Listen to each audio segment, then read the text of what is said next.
इस भागवत महापुराण के अंदर 12 स्कंद है, 335 अध्याय है और 18,000 कुल इसके श्लोक हैं। 18,000 जो आप लोगों ने भागवत श्रवण करी, अब तक 8 स्कंद पूरे हो जाते, अब 9वें स्कंद में प्रवेश करते यहाँ से आगे। श्री सुखदेव स्वामी कहते राजन परीक्षित, अब मैं तुम्हें 9वें स्कंद की कथा श्रवण कराता हूँ, उसे ध्यान से श्रवण करें।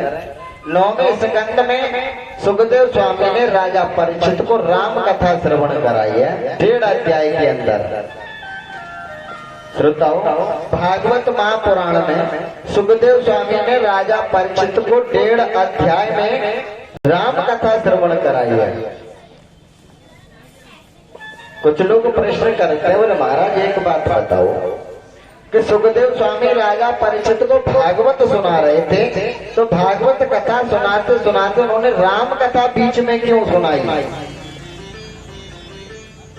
राम कथा बीच में क्यों सुनाई है? ध्यान देंगे श्रोताओं। सुखदेव स्वामी तत्व की महापुरुष थे। सुखदेव स्वामी को मालूम था कि अब मैं आगे जो कथा सुनाने जा रहा हूँ राजा परीक्षित को, वो भगवान श्री कृष्ण की बाल लीलाएं, और भगवान श्री कृष्ण की लीलाएं ऐसी हैं कि इन लीलाओं को यदि व्यक्ति लौकिक रीति से देखता है तो काम दिखाई देता है। सुखदेव स्वामी जानते हैं कि राजा परीक्षित को यदि राम कथा ना सुना करके मैं सीधी कृष्ण कथा सुनाऊंगा तो कृष्ण लीला में तो कृष्ण गोपियों का मिलन है, गोपी कृष्ण का रास लीला है। जब रास लीला की कथा राजा परीक्षित को सुनाऊंगा तो वहाँ गोपी और कृष्ण का मिलन होगा, स्त्री पुरुष का मिलन होगा। और राजा परीक्षित को जब मैं रास लीला श्रवण कराऊंगा तो राजा परीक्षित का मन कहीं ऐसा ना हो जो कि काम वृत्तिमय हो जाए। वहां तो कृष्ण गोपी का मिलन होगा, आत्मा और परमात्मा का मिलन होगा, लेकिन राजा परीक्षित को यदि राम कथा श्रवण नहीं कराई, यदि मर्यादा का पाठ नहीं पढ़ाया तो रास लीला में राजा परीक्षित काम को निहारेगा, यानी कृष्ण और गोपी नहीं बल्कि स्त्री आई देंगे। रास लीला श्रवण कराने से पहले काम को नष्ट कर देने वाली लीला मुझे श्रवण करानी चाहिए, जिससे राजा परीक्षित की काम पिपासा नष्ट हो जाए, तब उसे रास लीला में आनंद आएगा। इसलिए सुखदेव स्वामी ने 10वें स्कंद में प्रवेश पाने से पूर्व राजा परीक्षित को राम कथा श्रवण कराइए 1.5 अध्याय के अंदर, केवल 1.5 अध्याय। तो श्रोताओं, बड़े सूक्ष्म रूप में मुख्य मुख्य प्रसंगों पर ध्यान देते हुए राम कथा आपको श्रवण कराएंगे और शांति पूर्वक श्रवण करें। सुखदेव स्वामी ने जो सुनाया वो केवल 1.5 अध्याय में श्रवण कराया है, लेकिन प्रयास करेंगे कुछ राम कथा की चर्चा जो मानव जिनसे वंचित है, कुछ चौपाइयां ऐसी जिनका अर्थ अनर्थ कर रखा है लोगों ने, उन्हें आप शांति पूर्वक श्रवण करें। सुखदेव स्वामी कहने लगे राजा परीक्षित, अब मैं तुझे राम कथा श्रवण कराता हूं। कहते हैं श्रोताओं, राम कथा मानव के जीवन की सन्निधि को संवारती है। राम कथा गृहस्थियों के लिए यदि सबसे बड़ा कोई ग्रंथ बतलाया गया है, गृहस्थी के उद्धार का यदि कोई साधन है तो वो है राम कथा। क्यों? क्योंकि रामचरितमानस में ये बतलाया गया है कि पत्नी का कर्तव्य क्या है, पत्नी कहते किसे है। रामचरितमानस में ये बतलाया है कि एक पिता का कर्तव्य क्या है, आखिर पिता को क्या करना चाहिए। रामचरितमानस में ये बतलाया है कि भाई को भाई के साथ कैसा व्यवहार करना चाहिए, आखिर भाई भाई कहते किसे हैं।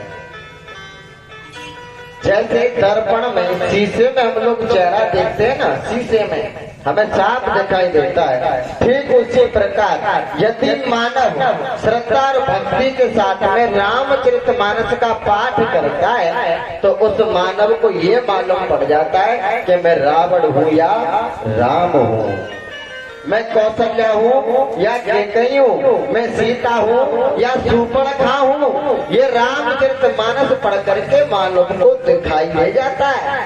लेकिन पढ़े रामचरितमानस को ध्यान से, ये नहीं कि 4 चौपाई को कदे उजागर और चारण को बाकन है श्री राम जय जय राम, कल्याण नहीं हो सकता।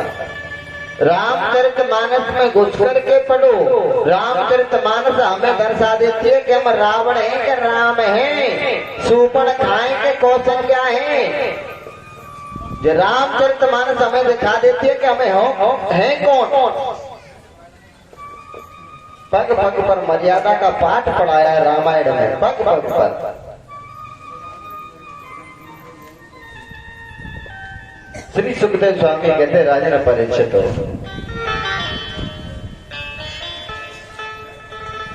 अयोध्या के राजा हुए थे दशरथ। कहते श्रोतावली की उत्पत्ति, इनका वंशज बहुत बड़ा रहा है वैसे तो, लेकिन कहते हैं सूर्य वंश में बड़े बड़े प्रतापी राजा हुए थे, बड़े बड़े प्रतापी राजा। सूर्य वंश के यदि एक राजा की कथा को भी यदि कोई पत्ता विस्तार से श्रवण कराए तो एक ही राजा की कथा इतनी महान है कि पूरा दिन निकल जाए। सुखदेव स्वामी कहते राजा परीक्षित सूर्य वंश में बड़े बड़े प्रतापी राजा हुए। राजा अम्बरीश हुए, सभी लोगों ने कथा सुनी है। इसी सूर्य वंश में हुए थे अम्बरीश। इसी वंश में आगे चल करके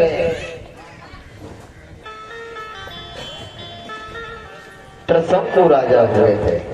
त्रिशंकु सुखदेव स्वामी कहते राजा त्रिशंकु राजा बड़े प्रतापी राजा थे।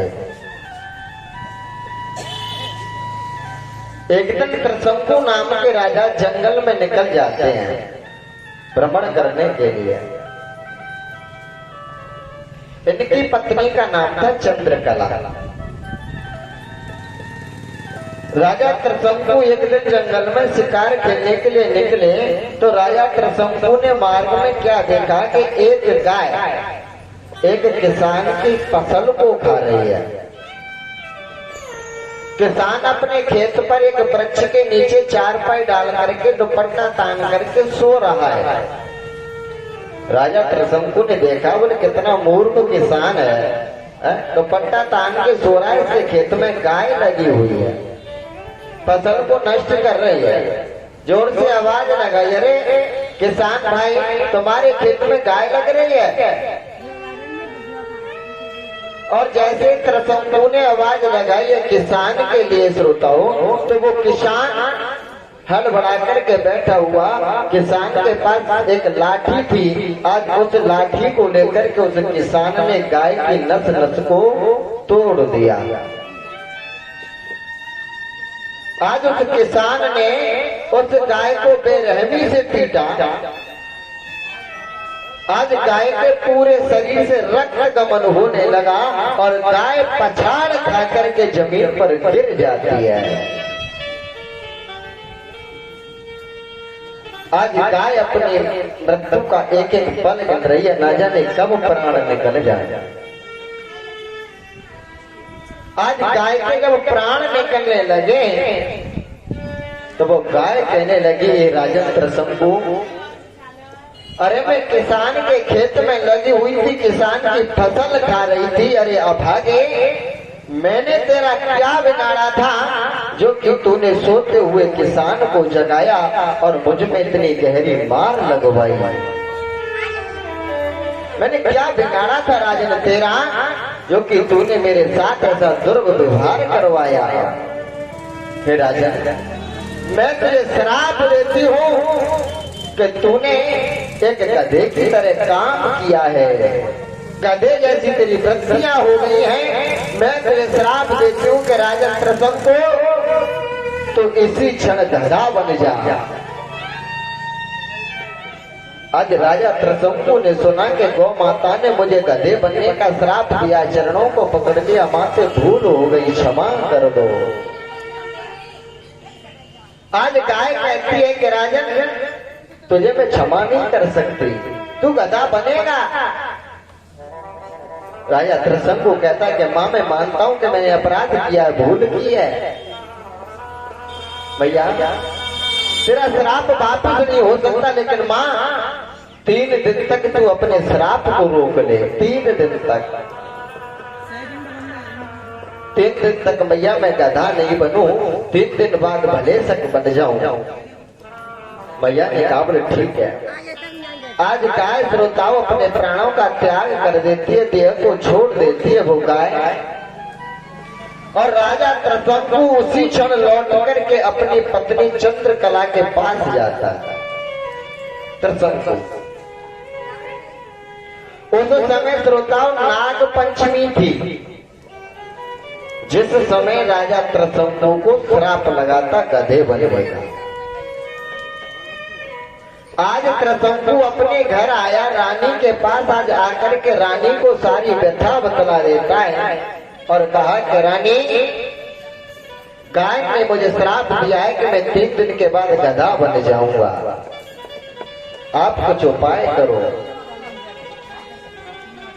आज कहते हैं श्रोताओं वो चंद्रकला कहने लगी स्वामी मैं अभी तुम्हारे साथ उस गौ माता के पास चलूंगी, आग्रह करूंगी, निवेदन करूंगी, लेकिन महाराज आज नाग पंचमी है, मैं नागों के पूजन के लिए जा रही हूँ, तब जब तक पहलों में पास करो, मैं अभी आती हूँ। तो कहते हैं श्रोताओं आज वो चंद्रकला नाग पूजन के लिए जंगल में प्रस्थान कर जाती है और जंगल में चली जा रही है, लेकिन उसके मन में एक ही बात चल रही है कि आखिर मेरे पति गधे बन गए तो मेरा जीवन कैसे व्यतीत होगा।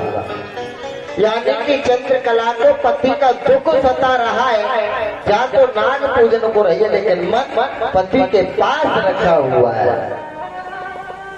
चलती हुई जा रही है, मार्ग में एक सर्प सोया हुआ था, आज चंद्रकला का पैर उस सर्प पर पड़ जाता है। जब उस पैर पड़ा, आज वो सर्प खड़ा हो जाता है चंद्रकला को डसने के लिए।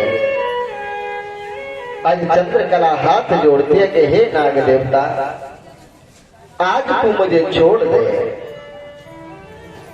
मैं अपने पति की मुक्ति का साधन खोज लूं।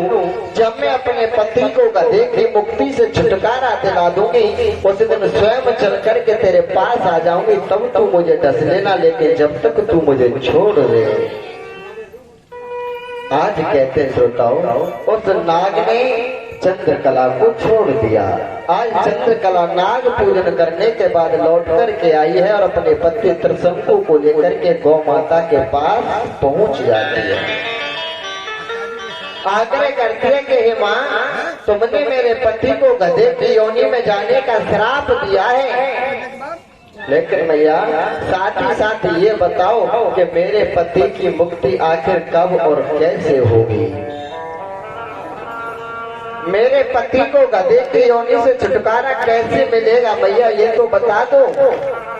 आज गाय ने कहा है कहे बेटी यदि किसी पतिव्रता नारी का स्नान किया हुआ जल तेरे पति के ऊपर डाला जाएगा, यानी गधे के ऊपर डाला जाएगा, तो ये गधे की योनि को छोड़ करके मनुष्य योनि को प्राप्त कर जाएगा। इतना कहकर के गौ माता ने अपने प्राणों का त्याग किया और आज वो राजा त्रसंकु गधा बन जाता है। और पत्नी का धर्म कर्तव्य है कि पति की हर परिस्थिति में उसका साथ दे। आज रानी चंद्रकला अपने पति को जो गधा बना हुआ है, आज उसे लेकर के दर दर की ठोकरें खा रही है, दर दर भटक रही है। जो खुद खाती है वही अपने गधे को यानी पति को खिलाती है।